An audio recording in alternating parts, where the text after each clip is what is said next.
កាលពីយូរលង់ណាស់មកហើយមានបរិសុទ្ធពីរនាក់ជាសម្លាញ់នឹងគ្នាពួកគេស្គាល់នឹងរាប់អានគ្នាតាំងពីនៅតូចមកម្លេះម្នាក់ឈ្មោះស៊ីនៀតនិងម្នាក់ទៀតឈ្មោះថាមុនីស៊ីនៀតនិងមុនីពួកគេរស់នៅជាមួយគ្នាក្រោមដំបូលផ្ទះតែមួយហើយស្រឡាញ់គ្នាខ្លាំងណាស់ពួកគេមិនមានមុខរបរអ្វីពិតប្រាកដនោះទេពេលខ្លះពួកគេកាប់អស់យកទៅលក់ហើយពេលខ្លះទៀតពួកគេបោះបែងសត្វហើយមានពេលខ្លះពួកគេក៏នេសាទត្រីផងដែរប៉ុន្តែជីវភាពពួកគេនៅតែក្រលំបាកផ្ទៃមេឃស្រឡះព្រះអាទិត្យរះអើតពីកំពូលភ្នំស៊ីនៀតនិងមុនីពួកគេកំពុងរៀបចំចេញទៅបរបាញ់សត្វនៅក្នុងព្រៃណែមុនីឯរៀបចំហើយឬនៅហ្នឹងយើងប្រញាប់ចេញទៅតនព្រឹកកុំឲ្យក្តៅតន់ណាសម្លាញ់តោះគ្នាក្រួយហើយដែរឆាប់ចេញទៅអញ្ចឹងហើយពួកគេក៏ដើរសម្ដៅព្រៃទៅពេលទៅដល់ព្រៃស៊ីនៀតដែលជាមនុស្សឧស្សាហ៍ព្យាយាមខិតខំស្វែងរកខ្លាំងណាស់ឯមុនីវិញមុនីមិនសូវខ្វល់ខ្វាយឡើយបើបានក៏បានបើមិនបានទេក៏គេមិនខ្វល់ដែរលុះពេលល្ងាចមកដល់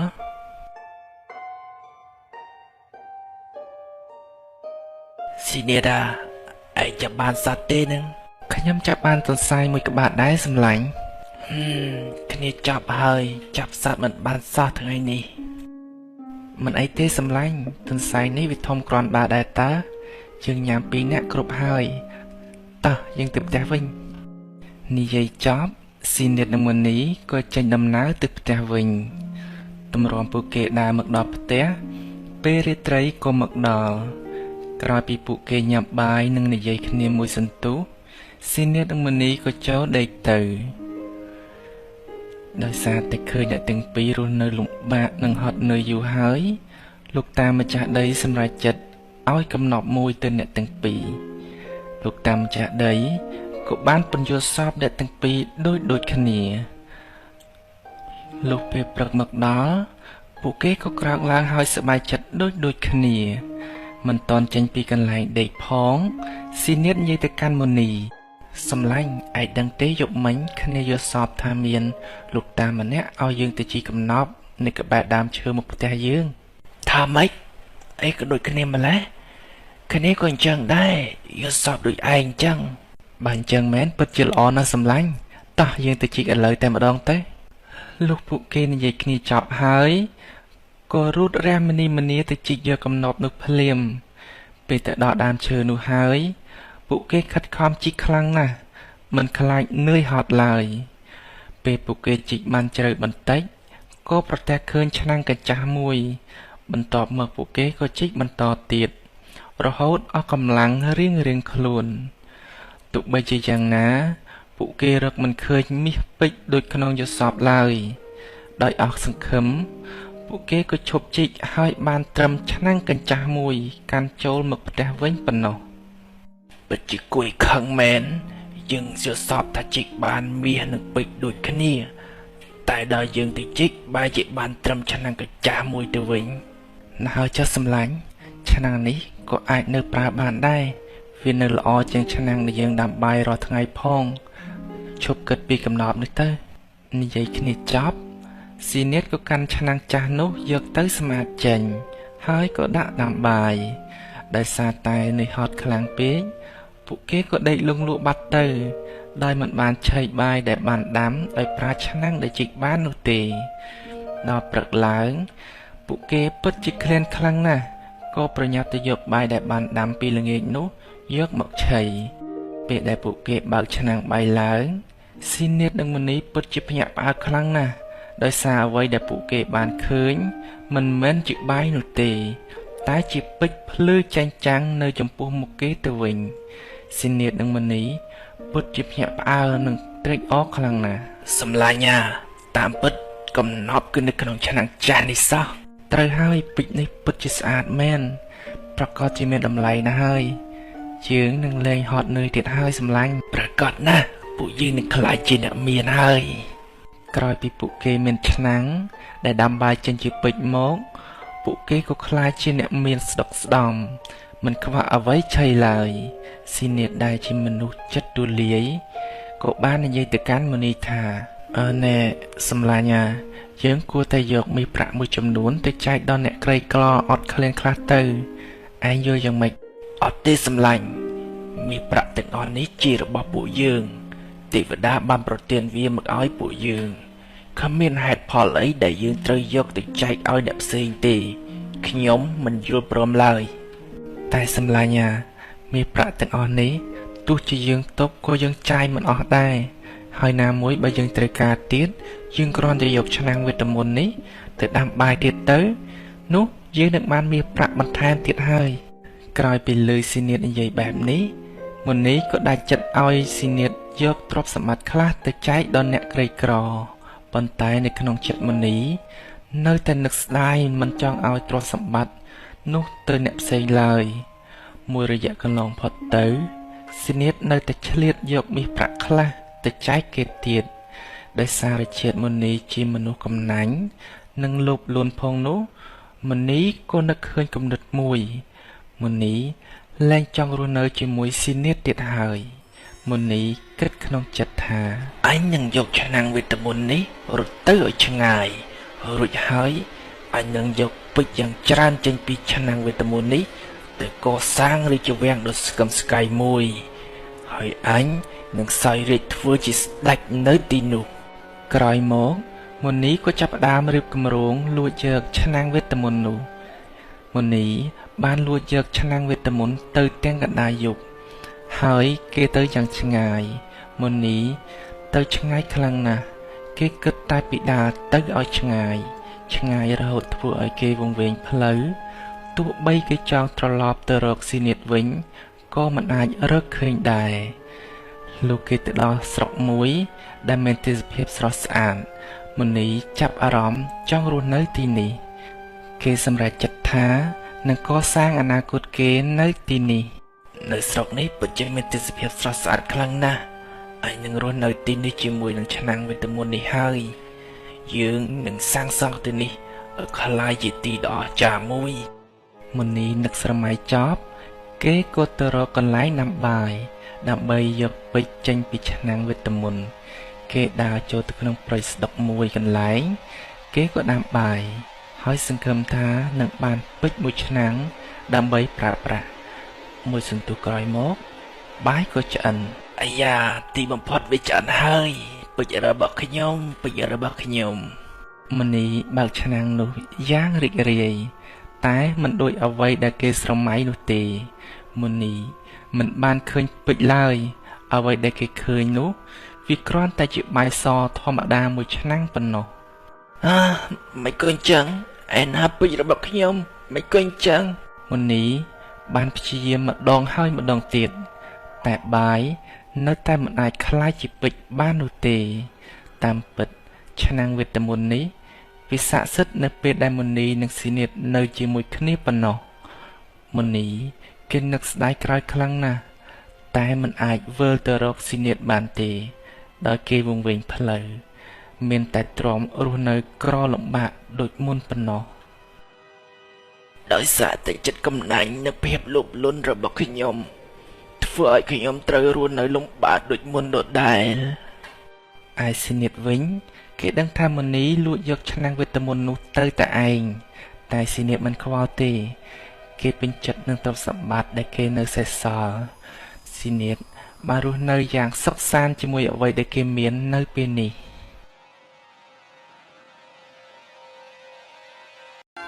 កាលពីព្រេងនាយមានបុរសម្នាក់ឈ្មោះកុងមានប្រពន្ធពីរនាក់ម្នាក់ឈ្មោះនាងអាំនិងម្នាក់ទៀតឈ្មោះនាងគុំថ្ងៃមួយអ្នកគង់បាននាំប្រពន្ធទាំងពីរទៅសួរសុខទុក្ខបងប្អូននៅឯស្រុកឆ្ងាយនៅតាមផ្លូវទៅស្រុកនោះមានសត្វខ្លាសាហាវណាស់អ្នកគង់បណ្ដើរប្រពន្ធទាំងពីរទៅដល់ព្រៃធំមួយដែលជាកន្លែងដែលខ្លាតែងតែដេញខាំមនុស្សសត្វស៊ីជារឿយលុះទៅដល់កន្លែងនោះខ្លាក៏ចេញពីព្រៃស្ទុះដេញស្រែកសន្ធាប់ពីចម្ងា គេ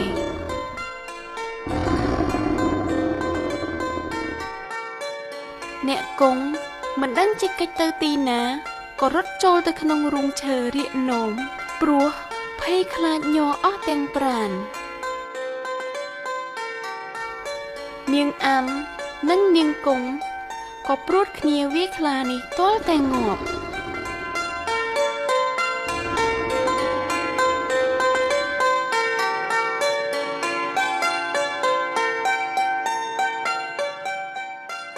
អ្នកគង់ឃើញខ្លាងាប់ហើយក៏ម្នីចេញពីរូងឈើយកដំបងមកវាយខ្លាបន្ថែមទៀតប្រពន្ធទាំងពីរស្ដីបន្ទោសឲ្យប្តីថាខ្លាគេវាយងាប់ហើយមកធ្វើជាវាយថែមទៀតប្រុសអីក៏កំសាកម្លេះអ្នកគង់សម្លុតប្រពន្ធទាំងពីរទាំងបំពេញថាមិនដែលមានមនុស្សស្រីឯណាហ៊ានសម្រាប់ខ្លានោះទេមានតែមនុស្សប្រុសប៉ុណ្ណោះដែលមានកម្លាំងខ្លាំងអាចសម្លាប់ខ្លាបានបន្ទាប់មកអ្នកគង់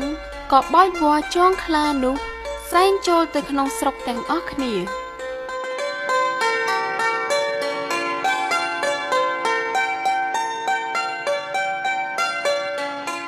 អស់អ្នកស្រុកឃើញពួកគេសែងខ្លាមកក៏ផ្អើលមកមើលពាសពេញហើយសួរថា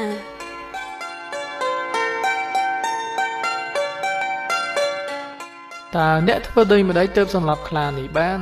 ត្បិតខ្លានេះសាហាវខ្លាំងណាស់វាធ្លាប់បានស៊ីមនុស្សនិងគោក្របីជាច្រើនរាប់មិនអស់ប្រពន្ធអ្នកគង់និយាយប្រាប់អ្នកស្រុកថាអ្នកគង់គ្រាន់តែឃើញខ្លាបល់មកភ្លាមគាត់ក៏រត់ចូលរូងឈើបាត់សល់តែខ្ញុំពីរអ្នកស្រីក៏ព្រួតគ្នាវាយខ្លានេះតទៅងាប់កុំចេះតែថាវាមិនដែលមានមនុស្សស្រីឯណាហ៊ានវាយខ្លានោះទេមានតែមនុស្សប្រុសប៉ុណ្ណោះទើបមានកម្លាំងខ្លាំងអាចវាយខ្លាឲ្យងាប់បានអ្នកគង់ក៏អួតប្រាប់អ្នកស្រុកទៀតថាកាលដែលខ្លាស្ទុះមករកខាំខ្ញុំក៏បញ្ចេញស្ទេតគុណដាក់វាទើបអាចសម្លាប់វាបានហើយអ្នកគង់ធ្វើជាលោតក្បាច់គុណឲ្យអ្នកស្រុកមើលអស់អ្នកស្រុកកោតខ្លាចអ្នកគង់តែគ្រប់គ្នាហើយក៏ឲ្យឈ្មោះថាគង់ហ៊ានតាំងពីថ្ងៃនោះមកឈ្មោះគង់ហ៊ានល្បីល្បាញជាអ្នកខ្លាំងពូកែនៅក្នុងស្រុករឿងនេះក៏ជ្រាបទៅដល់ស្ដេចទ្រង់ក៏ឲ្យគេនាំគង់ហ៊ានទៅធ្វើជាសេនាសម្រាប់ធ្វើសឹកសង្គ្រាមលុះយូរបន្តិចទៅជួនជាមានសឹកគេលើកតបមកច្បាំងយកនគរស្ដេចក៏បញ្ជាឲ្យគង់ហ៊ានទៅទប់ទល់ជាមួយនឹងខ្មាំងសត្រូវគង់ហ៊ានឮស្ដេចបញ្ជាដូច្នេះភ័យណាស់ពុំដឹងកាត់ធ្វើដូចម្ដេចឲ្យរួចផុតពីចម្បាំងនេះទេត្បិតស្ដេចប្រើហើយខ្លួនឯងមានឈ្មោះល្បីជាអ្នកខ្លាំងពូកែផងក៏ត្រឡប់មកដេកផ្ទះសន្ធឹងសន្ធៃ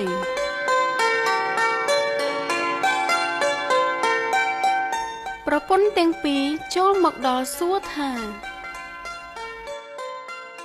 ម្ដេចបានជាបងដេកស្ដុកស្ដឹងដូច្នេះតើមានរឿងអ្វីទៅគង់ហ៊ានប្រាប់ប្រពន្ធថាបាត់ស្ដេចទ្រង់ប្រើឲ្យបងទៅធ្វើសឹកឥឡូវនេះបងខ្លាចសឹកនោះណាស់មិនដឹងជាគិតគូរដោយប្តីទេប្រពន្ធឆ្លើយឡើងថាបងកុំព្រួយអីធានាលើពួកខ្ញុំចោះសូមបងក្រោកឡើងពិសាបាយឲ្យឆ្អែតងូតទឹកឲ្យស្អាតសិនទៅលុះគង់ហ៊ានរៀបចំខ្លួនរួចហើយក៏ចូលទៅក្រាបបង្គំស្ដេចចេញទៅច្បាំងព្រមទាំងយកប្រពន្ធទៅជាមួយផងដែរ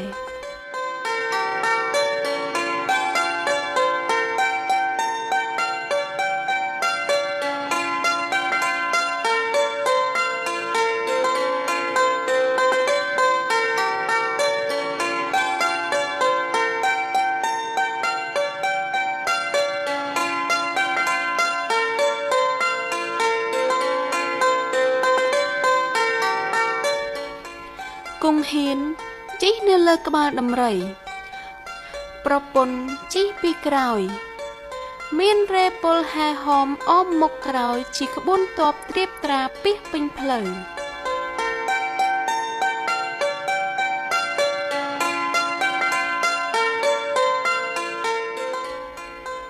ចិត្តដល់ខ្មាំងសត្រូវមើលឃើញច្បាស់ប្រាកដគង់ហ៊ានភ័យណាស់លិចអាចលិចនោមញ័រដៃញ័រជើងដូចគេអង្រួនក្បាលដំរី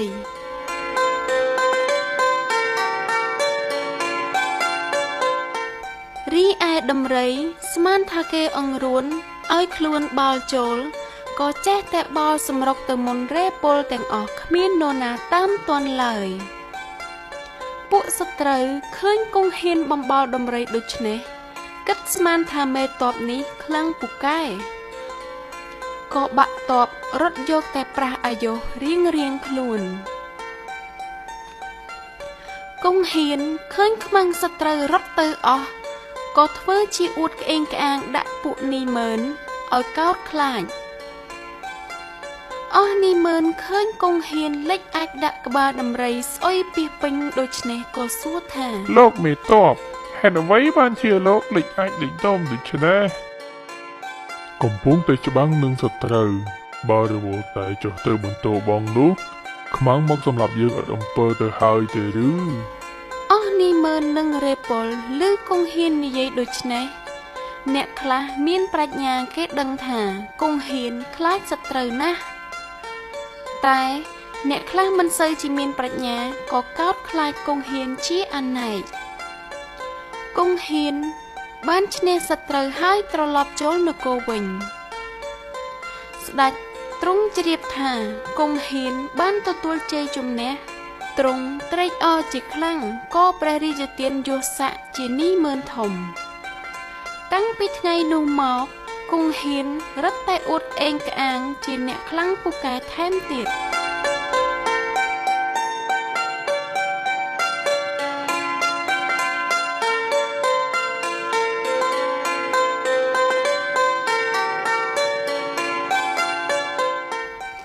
លុះក្រោយមកមានក្រពើសាហាវមួយចេះតែដេញខំអស់មនុស្សអ្នកចំនួនខាងជើងទឹកឲ្យគេខ្លាចរអាគ្រប់គ្នាមិនមានអ្នកណាហ៊ានចុះទឹកឬដើរទូកនៅទីនោះឡើយរឿងនេះទ្រង់ត្រាស់បញ្ជាឲ្យគង់ហ៊ានទៅចាប់ក្រពើគង់ហ៊ានឮព្រះបន្ទូលដូច្នោះភ័យណាស់ប៉ុន្តែមិនហ៊ានប្រកែកនឹងព្រះបន្ទូលក៏ឆ្លើយទទួលតាមព្រះរាជបញ្ជាគង់ហ៊ានត្រឡប់មកផ្ទះវិញនិយាយនឹងប្រពន្ធថាអូនអើយឥឡូវនេះស្ដេចទ្រង់ប្រើឲ្យបងទៅចាប់ក្រពើក្នុងទឹកត្បិតក្រពើនោះវាសាហាវណាស់ម្ដងនេះមិនរួចខ្លួនឡើយមុខជាខ្លាចជាចំណីក្រពើមិនខានពីមុននៅលើគោកគ្រាន់មើលឃើញម្ដងនេះនៅក្នុងទឹកធ្វើមិនដេចនឹងរួចខ្លួនទៅប៉ុន្តែស្ដេចទ្រង់ប្រើបងទៅហើយបើបងមិនទៅក៏មិនបានដែរបើដូច្នេះមានតែលុតទឹកឲ្យក្រពើស៊ីទៅម្ដងទៅ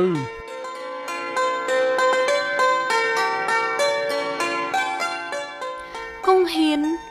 គិតគ្នារួចហើយក៏ហៅកូនក្មួយទៅធ្វើជាចាប់ក្រពើ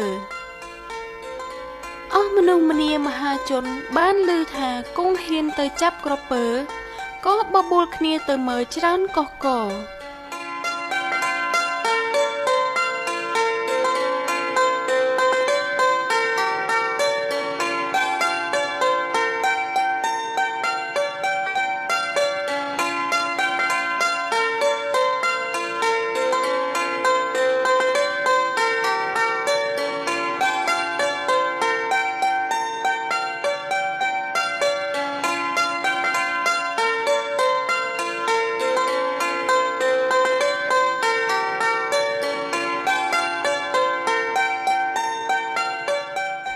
លុះគង់ហ៊ានទៅដល់កំពង់ទឹកឃើញក្រពើហាលមកប្របនឹងច្រាំងត្រង់ទីដែលមានដើមឈើពីរដុះជិតគ្នាមានប្រកៀប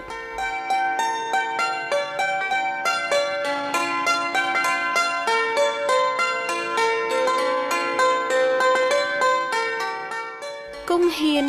ក៏លោតចុះទឹកប្រងត្រង់ទីនោះដោយគិតថាលោតឲ្យក្រពើខំស៊ីតែម្ដងប៉ុន្តែក្រពើឮសូរសន្ធឹកគង់ហ៊ានលោតចុះក៏ភ្ញាក់ព្រឺតប្រឹងលោតឡើងហក់ចូលក្នុងប្រកៀបឈើជាប់ពាក់កណ្ដាលខ្លួនរលទៅមុខក៏មិនរួចចង់ថយក្រោយក៏មិនបាន គង់ហ៊ានមុជទៅក្នុងទឹកងើបឡើងឃើញក្រពើជាប់នឹងដើមឈើដូច្នេះក៏ស្រែកបង្គាប់ឲ្យកូនក្មួយយកលំពែងចាក់ក្រពើនោះទាល់តែងាប់ទៅអ្នកដែលមកមើលទាំងប៉ុន្មាននោះគេគិតស្មានថាគង់ហ៊ានចាប់ក្រពើបោះមកជាប់នឹងដើមឈើក៏កោតខ្លាចគង់ហ៊ានក្រៃពេក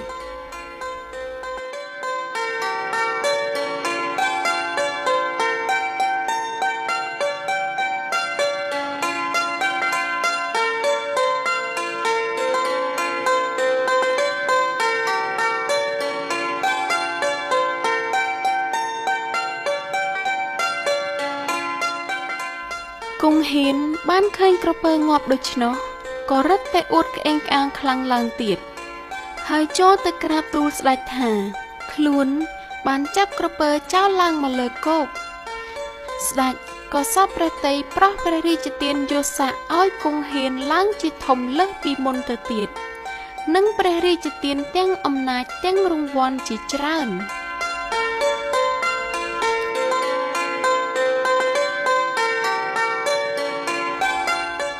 ភ័យខ្លាចមានឥទ្ធិពលខ្លាំងជាងការស្រឡាញ់